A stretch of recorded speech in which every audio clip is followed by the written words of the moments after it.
فما لكم في المنافقين فئتين والله أركسهم بما كسبوا أتريدون أن تهدوا من أضل الله ومن يضلل الله فلن تجد له سبيلا ودوا لو تكفرون كما كفروا فتكونون سواء فلا تتخذوا منهم أولياء حتى يهاجروا ودوا لو تكفرون كما كفروا فتكونون سواء فلا تتخذوا منهم أولياء حتى يهاجروا في سبيل الله فإن تولوا فخذوهم واقتلوهم حيث وجدتموهم ولا تتخذوا منهم وليا ولا نصيرا إلا الذين يصلون إلى قوم بينكم وبينهم ميثاق أو جاءوكم حصرت صدورهم أن يقاتلوكم أو يقاتلوا قومهم ولو شاء الله لسلطهم عليكم فلقاتلوكم فإن اعتزلوكم فلم يقاتلوكم وألقوا إليكم السلم فما جعل الله لكم عليهم سبيلا ستجدون آخرين يريدون أن يأمنوكم ويأمنوا قومهم كلما ردوا إلى الفتنة أركسوا فيها فإن لم يعتزلوكم ويلقوا إليكم السلم ويكفوا أيديهم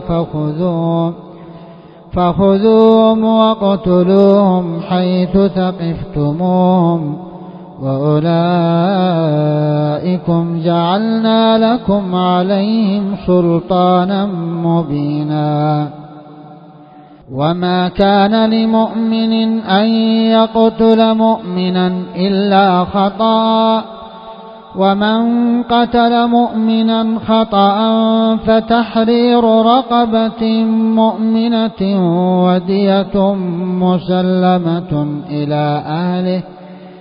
ودية مسلمة إلى أهله إلا أن يصدقوا فإن كان من قوم عدو لكم وهو مؤمن فتحرير رقبة مؤمنة وإن كان من قوم بينكم وبينهم ميثاق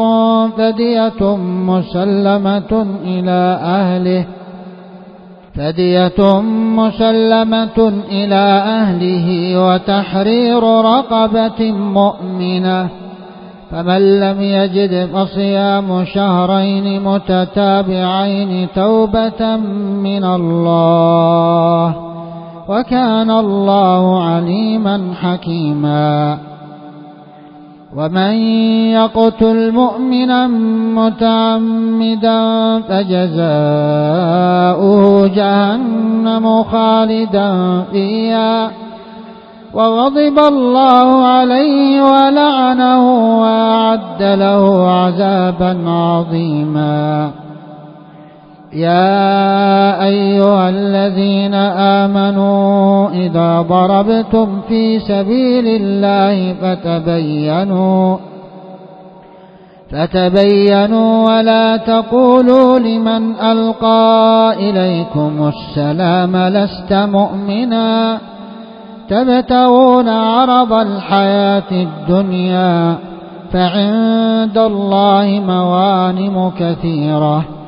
كذلك كنتم من قبل فمن الله عليكم فتبينوا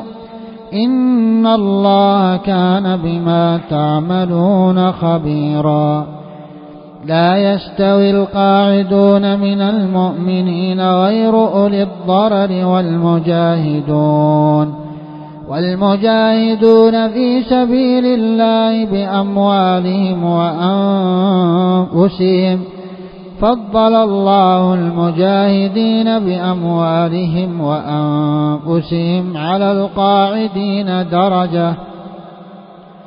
وكلا وعد الله الحسنى.